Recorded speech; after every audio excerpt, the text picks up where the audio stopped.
Okay, so I just thought, this is me thinking out loud. Thinking out loud. Are you ready, Ninja Babe? Are you ready to face your fears? To ignite your passion and break through your limitations? Are you ready to get out of your comfort zone and go after your dreams with unstoppable force? It's all happening here on the Ninjababes podcast, the place where women spill it all about self-confidence, courage, and body image. This is where we show our strength. This is the sisterhood. The sisterhood. The sisterhood. The sisterhood. Where girls gather to empower themselves and each other. Get ready to get rocked. Because this is where you come to be encouraged and be transformed in order to live out your full potential. Be proud of yourself, Ninja Babe. Now let's get after it. Welcome to the Ninjababes podcast. I'm here today with Mary Leighton. Now, if you don't know Mary, she is somebody that you want to know. For as long as I've known her, she's like super bubbly. She's always encouraging. She is like a ninja babe through and through. She's been involved with ninja since May 2017. She competed in the first UNX major. She's also a coach at Ultimate Obstacles in Massachusetts. She previously was on the board of Neighborhood Ninjas and is now an ambassador for Neighborhood Ninjas. And she's a certified personal trainer. And everything about her is revolving around ninja. Her whole life is like living, breathing ninja and constantly thinking about how to better the Ninja Babes community and the ninja community at large. And so I'm so thrilled to have her on the podcast today. Because beyond all of that, she literally has like dedicated her life to furthering what I see as like the values of what Ninjababes is. So she actually just finished her master's degree in business leadership, and her capstone study was in gender bias and its effects on female leaders. Now, you might be like, okay, what does that have to do with ninja? Well, something that we're constantly talking about in ninja and in Ninjababes is this whole concept of how, wow, in the sport of ninja, most of the time, men and women are competing on the exact same course. We're training together. We're doing the same challenges, the same, exercises. We're going after the same goals. And so for a long time, we felt like ninjas, we have this amazing community that feels equal. It feels like we're competing together and there's no weird division between men and women. So everything that Mary has been studying in gender bias is so interesting, especially to me and to the ninja community, because we want to continue to support women and girls in feeling that they are strong and they can achieve whatever they set their minds to. But in Mary's studies, she has gone through so many different interesting factors about gender bias and how that comes through in leadership, in sports, in business, even in like family structure. And so we're really going to dive into this topic today. And just to give you a heads up, it's going to turn into 2 episodes because there's just so much goodness to get through. So Mary, thank you for being with us today. How's it going? Fantastic. Thank you so much for having me. I'm so excited to be on the Real Life Ninja Babes podcast. You're like a longtime listener of the Ninja Babes podcast too, which is pretty cool that now you are here. Yeah, I remember the first time I met you, Kara. It was at NNL Finals in Atlanta, and I remember I drove you to the airport actually, and that was when I kind of was just like, "What's Ninja Babes all about?" And I was like, when you were telling me about it, I was like, "Oh my gosh, this is what I want to do! Like, this is what I'm passionate about. This is where I want to see girls get to." So it's just so exciting to finally be able to be a part of the podcast. I've listened faithfully for, since its inception. So it's just really, really exciting to be here. Yeah. And now we're right around episode 60. So it's super awesome that you're here and that you've been really a part of Ninja Babes since the beginning. And I do remember that car ride. I remember thinking like, oh, this stranger is so kind. But of course you're a ninja, so like, why else? What else would I think? But I remember that car ride. I appreciate rides to the airport. Anytime. Yeah. So like you were just saying, Ninja Babes has always been about helping and teaching females to get out of their comfort zone and really learn how to drop these stereotypes even about their own lives. So redefining what strength is. I think ninja as a whole has been such an incredible way for women and men in general, for everyone to realize that women can redefine their strength and their potential for strength just because we're given different opportunities here within our sport and we aren't given these like preconceived limitations. And so what you just finished with your master's degree in leadership and your capstone study on gender bias and its effects on female leaders is amazing. So can you just kind of jumpstart us and tell us what exactly was that about? And then we'll get into more of our discussion. Yeah, absolutely. So the inspiration for my study about gender bias actually came from, unfortunately, an experience that I had with gender bias. So I was at work and we were doing this hiring event, and I was there with two of my male counterparts, and all three of us were really, really excited about this one candidate that came through because they not only had relevant work experience, they also had relevant third shift experience. So third shift it's the graveyard shift. You're working from 11 p.m. to 7 a.m. in the morning. It's really difficult to do if you haven't done it before. So finding someone who had that experience was kind of like finding a unicorn, basically. So we went back and forth. We were like, who's going to interview them when they come back from their tour? And we never really settled on anything. So the candidate came back, and I said, okay, guys, who's going to interview her first? And nobody moved. So I took the resume from my friend and I said, okay, I guess I'm going to go interview her now. And that interaction was observed by another female manager, and she labeled my behavior as aggressive. And I thought that was kind of odd because I knew that if my male counterparts had done that it wouldn't have been an issue. It just wouldn't have. And, it actually was something that continued to come up anytime my name was mentioned. This female manager would bring up the fact that I had been really aggressive. And so that was a negative for me that I had to deal with. And I just found it really odd that the behavior I exhibited was labeled that way by this manager, because this is the same person that I had attended women in leadership empowerment meetings with, that our workplace put on. And that's a place where we had talked about the fact that female leaders tend to be more caring and collaborative or empathetic in their leadership style. And sometimes they need to be more assertive. And I said, okay, well, I was just assertive. So what did I do wrong? And I kind of wondered, maybe because this female leader has heard that, female leaders are supposed to be collaborative and empathetic, maybe that's what she expected of me in some way. And so that was really the starting point for me in diving into this study. And it turns out that this is a pretty classic example of gender stereotyping and role incongruity.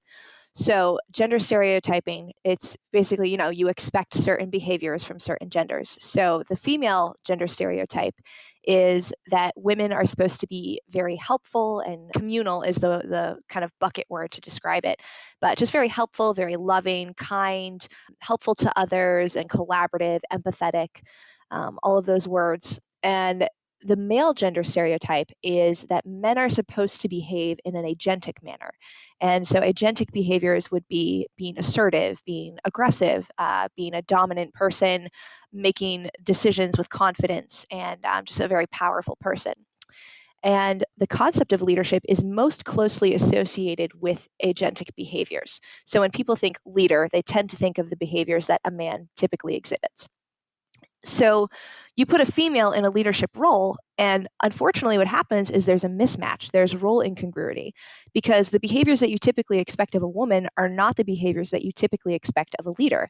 And so what a woman could do in this position, she could be being assertive, or she could be making strong decisions. And regardless of how appropriate it is for the circumstance, because of the fact that she's a female and she's expected to behave communally, she then gets rated negatively. And this is gender bias in action. Right. Yeah, that makes a lot of sense. And it's in your example, it was like you were taking the initiative. Like no one else was saying anything, and you were like, okay, I'll do it. Like no one's raising their hand. Like the person is here. Like, let's do this.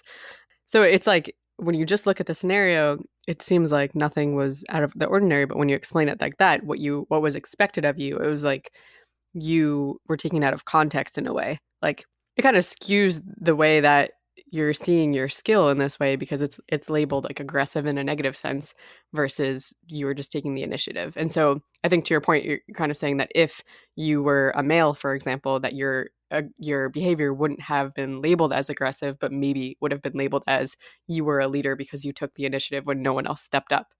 Yeah, exactly. And it's really unfortunate, but there have been a lot of studies done that demonstrate they'll have a male in a scenario, and a female in the scenario. And they'll have the male do some sort of leadership job, and then the female leader, again, the exact same leadership job. And when participants are rating these interactions, they rate the male as correct and fine, but they rate the female negatively. And it's just kind of a further example of how, role incongruity and gender stereotypes can create a lot of issues for women in leadership, because she could be doing exactly the right thing, but people are viewing it in a negative way. So that's kind of a hindrance to her. Right. That's so crazy. So then does that have negative effects on women and their ability to lead, or like the potential that they feel to lead, or anything like that? Yeah, there's a lot of negative effects, unfortunately. So the first thing that comes up is job selection. So a woman actually attaining a leadership role. There was a study that was performed with participants ranging from ages middle school all the way up through retirement age. They had varying levels of work experience and varying levels of education. And these participants were asked to rate two candidates on whether or not they could achieve certain leadership positions. And so it was a male candidate and a female candidate. They had exactly the same resumes, exactly the same work experience. Literally, the only difference between the two of them was that one was a male and one was a female. And so the participants were asked to say whether or not they thought these candidates could attain leadership positions in three separate fields. The first field was what's called a female-dominated field, so something that's more closely aligned with the female gender stereotype, and you typically see a lot of females in this field. So nursing would be an example of this. And then the other two positions were a leadership position in a male-dominated field and a leadership position in a gender-neutral field. So the female was only rated as likely to attain the leadership role in the female-dominated industry, and the male was rated as likely to achieve the promotion in all three of the industries. Same resume, same work experience. The only difference was male and female. So, there's that which hinders women getting selected for leadership positions. Another thing that's kind of separate from gender stereotyping is that women typically have to prove that they are capable of a position. So when a recruiter is looking at a resume for a female and, he's looking at the relevant work experience, they're going to expect that all of the relevant work experience lines up with the position. Whereas when they're looking at a resume that's from a man, it's rated on potential. So men don't always have to hit all of those points of having the experience. They don't necessarily have to prove themselves. They're rated on potential. So once a female, yeah. And I was going to say too, even with the potential piece, it's like maybe they're open-minded to thinking that males have the potential for whatever that role might be, whereas maybe they've never seen women in that role, so that their mindset of, oh, this can be potential, it's just not there because they've never even, they have no frame of reference for it. Yeah, that's a super good point. And we'll actually touch on that a little bit later in the episode too, so I'm excited you said that. So there's the difficulty, of course, of attaining a leadership position. And then once a woman is in a leadership position, she has to deal with the everyday impacts of bias. One thing that a female leader has to practice is this thing called perception management. And essentially, perception management is making sure that whatever actions you're doing, you're making sure that they're perceived positively. So where a gender stereotype comes in here is, I mentioned earlier that, a female can be doing a leadership role and doing exactly what's appropriate for that position. But if it's too close to the male gender stereotype, it's rated negatively. So I could be a female leader negotiating assertively, but that's bad because I'm not supposed to be assertive. But if I'm negotiating assertively on behalf of someone else, I'm then relating it back to that gender stereotype of being helpful and kind. So that makes the interaction okay. And this is just, perception management is really exhausting. Speaking from personal experience, I've been in a leadership position for the past 6 years at, different areas within my company. And I've had to be careful of, how I come across. When I'm asking people to do something, if I know that they really don't respect me, I have to be careful about the way I do it. I have to not come across too aggressively in meetings. And it's exhausting. I think the area where I experience it the most is in just kind of the way I talk when I'm talking about a topic that I know a lot about. I tend to just be very deadpan and straightforward. And sometimes people are like, oh, she's my way or the highway. So I've had to kind of adjust that communication style to be perceived better. So that's one thing that is a struggle for women in leadership. And then one thing as well is called imposter syndrome, which is a really interesting thing. But imposter syndrome is basically you're in a role, you're doing it. So like there's a female and she's in a leadership position, but she constantly feels like she's going to be found out, or she constantly feels like she doesn't belong. And she can feel like she doesn't belong because people are all around her telling her she doesn't belong.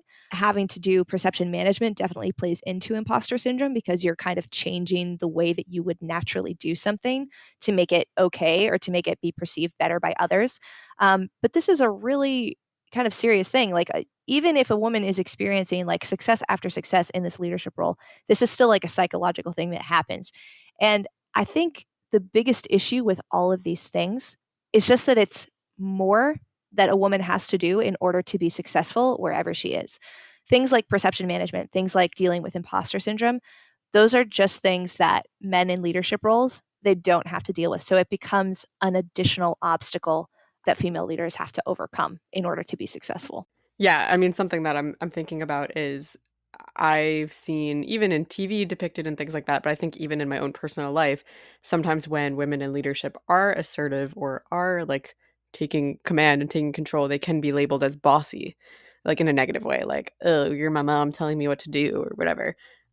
Or even I've heard so many people say like, oh, we'll never have a woman president, or I don't want a woman president because she's going to be too moody. But all of these things are just like stereotypes of what women are like, maybe sometimes at their worst. You know what I mean? Like sometimes women are moody, but I think it's not like that's what we are all the time. I think in TV and in different things like that, there's always jokes about, oh, she's in a bad mood, she's on her period. I think that can be true at a very particular time of the month for adolescents, but I think for the majority of adults who are women, like working, operating in their day-to-day lives, I think that is so blown out of proportion to what our normal existence is like. I think everyone has struggled with a bad day or whatever, and but I think that TV and the media has perpetuated those stereotypes by making it seem like that's all that women are, is moody and like sex objects. You know what I mean? Yeah, I mean, to kind of jump on that, my topic for my capstone originally was actually going to be about emotional intelligence.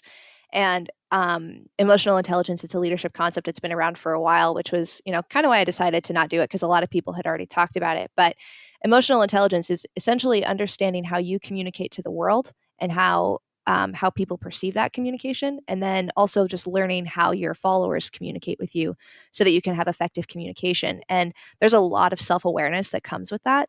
And especially for a female, we do tend to be more self-aware of our emotions. And so it actually can be kind of a benefit to us because, one, we're better able to perceive the emotions of our followers. So we're better able to craft the communication so that, they understand it and they're going to receive it well. But it definitely also makes us aware of like those moments where, okay, I know that today I did a super tough workout and I'm really sore and I'm kind of cranky. So I need to make sure I don't have difficult conversations today because that could influence my communication. So yeah, going back to like oh, she's on her period, like she's going to be cranky. Like, yeah, maybe you are cranky on your period, but if you're self-aware enough, it's not something that should be a hindrance to you. It's just something that, you kind of have to manage. Oh, I completely agree. And I think that that's something that we don't talk about enough, even within our women's community of, yeah, we are females that have cycles of hormones that fluctuate and all these things. I think if people understand more of the awareness of a lot of that is natural, and it's not just that once a month or whatever, you get really irritable. It's coming with something natural that's happening inside of your body. And so that I think if women do continue to develop that introspection and understanding of what's going on physically, but also just how they're feeling, and being able, like you said, to manage it through emotional intelligence and just being self-aware. I think that could be our superpower. I think being able to really hone in on empathizing with other people and being great communicators, but not being afraid of it. I think women are taught that we have limitations because of our emotions, or because we show our emotions more easily, that we have limitations in that. But I don't think that has to be a limitation. I think we can learn how to use that as like a huge strength in communication. I 100% agree with that.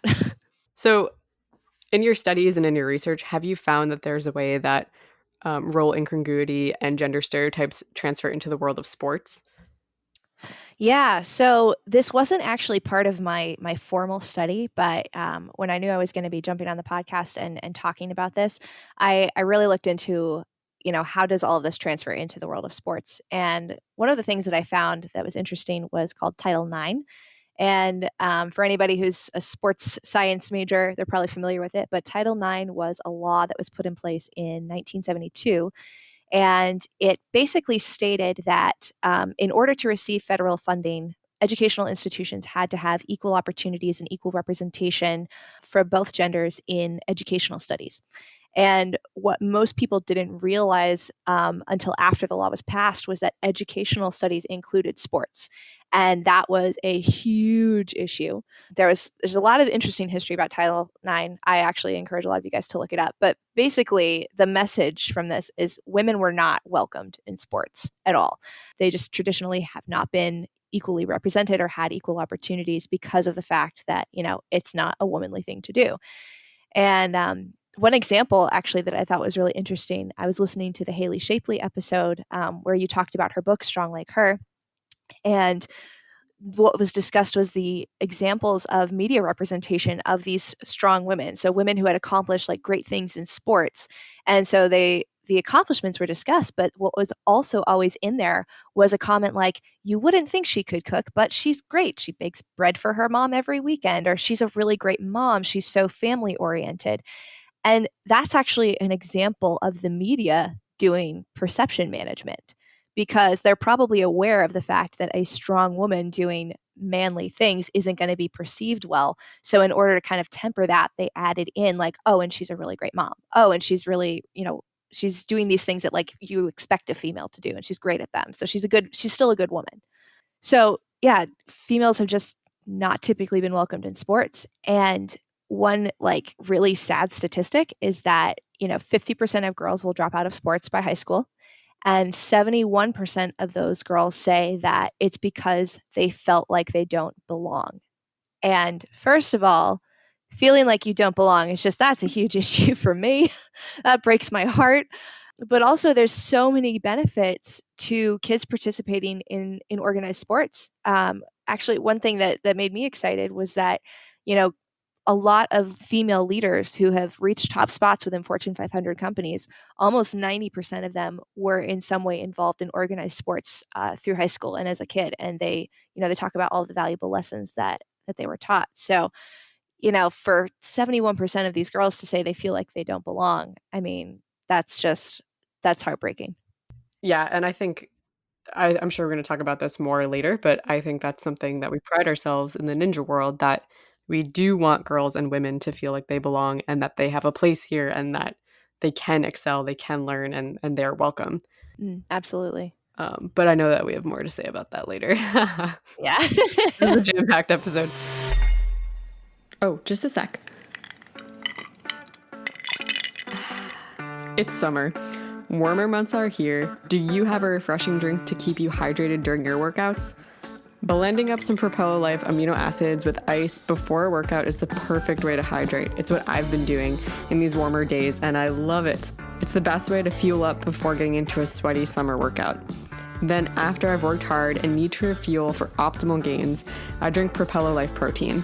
It's non-GMO, tastes great in chocolate or vanilla, and it's whey is from grass-fed cows with no additives or chemicals. I know I'm getting great nutrition and refueling the way that my body needs. Ninjababes, Propeller Life has the drinks for you. And best of all, you can use code Ninjababes, all caps, for 10% off your order, free shipping, and it's a way to support the Ninjababes podcast. So go ahead and see all the whey and vegan options for pre-workout, energy, amino acids, and protein at propellerlife.com. The link is in the show notes. For me, I know that I've always felt welcome in the ninja gym and with ninjas and in our community, which is great. And I think that we're doing a pretty good job about that. But I had always gone to my quote unquote regular gym, where you pump iron and move weights and stuff. I'd always gone to the regular gym before I went to the ninja gym. And even when I started ninja, I was still going to the regular strength gym. But as you can imagine, as I was going to ninja, I was getting a lot stronger, especially in my upper body. and in my pull-up gains and all that. And so then it was kind of like where I had plateaued in the regular gym. Now Ninja was helping me surpass that. And so then when I would go to the regular gym, I would get a lot of weird looks because I feel like so many ninjas can relate. I was like no longer using equipment the proper way or like the traditional way. I was definitely like climbing on things I wasn't supposed to climb on. Like that's a whole nother story, like making a spectacle of yourself, even if it's not intentional, just because you're trying to like get a ninja workout in. But that's a whole nother story. But I feel like a lot of women in general, not talking necessarily about ninjas, but I think a lot of women or teenagers or whoever, that girls that are going to the gym always, historically, from what I've heard other people talking about, is that we've not felt welcome there. So many girls don't want to be there unless they have a trainer or a buddy to show them what to do because they feel like they don't know what to do or they're not welcome in trying to learn how to figure it out on their own. It just feels very like the outsider. And so for me, after I started Ninja and was getting a lot stronger and was really working a lot on pull-ups and upper body strength, I remember, there was only one pull-up bar in that strength gym, and it was right near the squat rack. And like there were other girls that were squatting and like doing things like that, but there's always a lot of like middle-aged men or like guys in their 30s and 40s who were there all like squatting, deadlifting, like doing all this stuff. But that's where the only pull-up bar was. And so I'd have to be like, hey, can I do pull-ups in between your set? Like I'd have to just get my way in there if it was like taken. And most of the time they're like, oh, sure, yeah, you want to use the bar? Okay. So I remember this one particular time where I had been using the bar, and I actually don't think anyone else is over there, but there's still a lot of men in the area. And this was before my shoulder dislocation. So I was going for a pull-up PR, and I was aiming, I think, for like 22 pull-ups. I think I actually got 18 that day. But when I started my pull-ups, around like 7 pull-ups, this one guy who's got to be at least 50, who I've seen in the gym before and who sort of knew me, but like really didn't know me super well. He saw me doing pull-ups and he came over and he was like, wow, you're really going there. And I was just kind of like, whenever guys like that start making comments to me in that gym in particular, I would start to get sort of angry just because I felt like I knew where it was going. So I just like ignored him and I'm like, I'm about to do a whole lot more. And so I'm just like continuing in my pull-ups, and he was like, wow, you're still going. And I was at probably, 8 or 9. And so then by 11, he was like, wow, 11, because he was like counting with me. And I just kept going. And by now he like called a buddy over and he's like, look at this girl, look how strong she is. And I got 18 pull-ups and then I hopped down. And the original guy was like clearly impressed, but he wasn't saying anything outrightly negative. He was just clearly like, I can't believe you just did that. And he was like, you're so strong, like that's incredible, you do that ninja stuff, don't you? And he's like asking me questions, like, okay, great. But then as I'm walking away, his buddy was like, yeah, well, she's a woman and they're lighter and their bones are different and it's just easier for her to do pull-ups. And I heard that and I was so angry because I was like, oh yeah, well, you constantly, people are like, oh, girls can't do pull-ups, it's impossible or whatever. But now here, because I did it, now it's easier for women. And I was just like, you're making up every reason of why I shouldn't be able to do this. And it was just like infuriating. So frustrating. I know for me, feeling unwelcomed in sports. I mean, any pickup game of anything ever when I was a kid, I never really felt welcome, but I think that was because I was a little klutzy. So there may have been an actual reason for me being the last person picked. But when I first started Ninja, I was talking to a close friend, telling them like, hey, like, I'm actually going to do this. Like, I'd been watching the show and like talking about how excited I was about the show for a long time. And so then I finally decided like, yeah, I'm going to try this. And I, told them my grand plan and like how I was going to make it happen, how I was going to get on the show and run right up the worked wall and, all those things. Ninja dreams. And I asked them, I was like, what do you think? And, I had a feeling there might be like some skepticism about whether or not I could like, do it or not. But this friend said, you're choosing to do something that some of the most athletic people in the world can't do. So, and then just kind of left it there. And thankfully, I'm a really, really stubborn person. So that just kind of fueled me to really want to do it more and prove them wrong. But had I been any other person, if I had had less self-confidence in myself, if I had maybe not seen enough examples of women who started from, 0 pull-ups and were now absolutely crushing it on A&W, that could have really stopped me in my tracks. That definitely was something that made me feel like unwelcome and uncapable almost. Yeah, I think we're lucky in the ninja world to have so many great examples of women who have broken those barriers in different ways, and we have that to look to. The other thing I was going to say was I remember last summer, I was on a little Ninja Babes summer event. I was with Rachel DeGuts and Rachel Stange, and we were both swapping stories about this exact same topic. And it came up because we went to take a picture and some dude who's probably in his like 40s or 50s like walked past us, and he was like, "Oh, look at those arms. Look at the arms on those girls." And we were all just like grossed out by the comment, and we were like, "Yeah, we have strong arms. Like, what are you trying to say?" And like in that moment, like the comment could have been neutral if you really wanted it to be, but we had all had so many other experiences that we knew it was negative, that like immediately we're on the defense. And so like Rachel, one of the Rachels was like, "Oh yeah, I constantly have people come up to me and say, 'Why do you have man arms?'"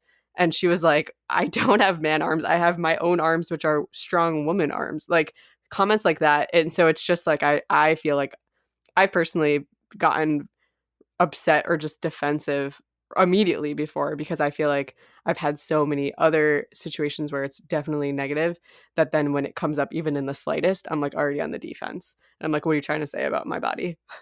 Yeah, that whole concept of like man arms, like that's kind of, that's rolling congruity right there. So the stereotype for men's bodies is that they're really strong and like, they've got muscle. But the stereotype for women's bodies is that we're, soft and we are, shapely and we're not like, we don't look like a dude, basically. And so again, that's where that negative perception comes from. They're like, oh, it's a woman that looks like a man. And, that's a perception that needs to be changed. I think something else that's come up for me a lot as I've looked throughout my 20s and my journey of like getting strong and then doing ninja is I remember the day at my parents' house when I could finally easily lift that giant, like however many gallon bottle that goes on the Poland Spring cooler. You know what I'm talking about? The giant cooler jug. When I can finally lift that off the ground, flip it midair, and put it into the hole, I was like, you need to be strong to do that, or you're going to get water everywhere. You're going to miss, or you're not going to be able to lift it, or whatever. And I remember the day that I could do it, I was like, holy cow, I'm super strong and like capable. And it's not just like, oh, I could do pull ups in the gym. I have functional strength right now. And I remember telling my dad, and he was like, wow, well, like you are strong. Like, and he was happy. He was proud of me. But then being in other situations where, you're at work or you're wherever, where I went to help a friend move, and they were like, "Oh, you can carry those light things over there, like the boxes, the pillows, like all this stuff," that I was like, let someone who's weaker than me carry these. But like the guys who really weren't even strong to like lift giant things were trying to move the furniture and lift heavy boxes when I was more capable than they were, but I was still not like given the opportunity to help carry and lift furniture. I was told to go do the easy stuff. So even with that, they all knew I did ninja. Why didn't they think I was strong enough to help with the boxes? Things like that. Yeah, I actually have had the opposite experience in my family because they all know I do ninja. So now I always just have to move all of the heavy stuff. Yeah, well, I think at my parents' house, my parents both know what I'm capable of, but in other places I still feel like the odd bird a little bit sometimes. What are other ways that the media has had influence on girls in sports? I think one thing that comes to mind is I think in Ninja we do a good job, but also in Ninja, sometimes in announcing or different things like that, we've had, I don't know what to call it, but like those moments of, oh, she was the first girl to do this, or for a Mm, woman being able to get this far is great. yeah. I think that still comes up in our sport, and it's usually not meant maliciously, but it still happens. And Yeah. how does that make us feel? Yeah, so this is a whole topic. The influence that media has on girls in sports, like just sports in general, there's really, really disproportionate coverage of men's to women's sports. So, probably about 90% of what you're watching on like ESPN or something like that is going to be about men's sports. And then the other 10%, if that, will be about female sports. And to your point, there's always like, it's always like special, right? Like, oh my gosh, it's the year of women in sports. I think that was like 2016 that was dubbed the year of women in sports. And you're like, the year? There's only 1 year. Haven't women been doing sports for a really long time? And now we're just recognizing their accomplishments? Like, what's going on there? But yeah, that influence, it really just kind of cements in girls' minds that like further just this idea that they're not welcome, right? Like if I'm watching TV and I'm watching famous athletes and all I see is men, then this is saying to me, okay, women in sports isn't normal. Or if when I'm listening to an announcer talk about sports and when he's talking about the guys, he's all excited. And then he comes to the women's side of things and goes, oh, and we'd like to congratulate the team from Troy for getting fifth seed in their tournament. And I'm like, oh, so women in sports isn't exciting. That's not something that I should aspire to be. And then, yeah, Kara, to your point, there's saying a woman just made it up the warped wall, or like, oh, a woman did this. It's further cementing that idea that it's like super outside the norm. And I think that's the problem with it, is that we don't expect women to do as well on the course as men. And that expectation, I think, can sometimes become a self-fulfilling prophecy.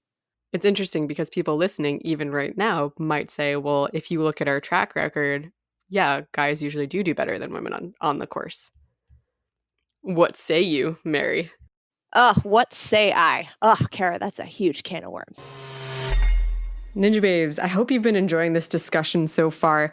There is a lot more to talk about, and instead of laying it all on you right now, we're actually going to break this episode up into 2 parts. So you've been listening to part 1. We're going to hit you up with part 2 next week. Please DM us, email us your questions, your feedback. We want to know what else related to this topic that you want to be talking about. Next week, we're going to be going more in depth into our thoughts about should we be dividing courses between men and women, more of the ninja specific topics that I'm sure you're all dying to hear about. But this first part is really something that's so important. There's a lot of groundwork and research that we want to talk about. We wanted to give a more broad scope on the topic of gender bias before we honed in on sports and more specifically to Ninja Warrior. It's important to understand more of the context and the background of where we're coming from. And with this, if this is a topic that you're passionate about, like I said, please DM us. We want this conversation to be happening. If you're looking for a good read to help you understand even more of the context of women in sports throughout history and what we're looking at now, I would encourage you to read Strong Like Her by Haley Shapley.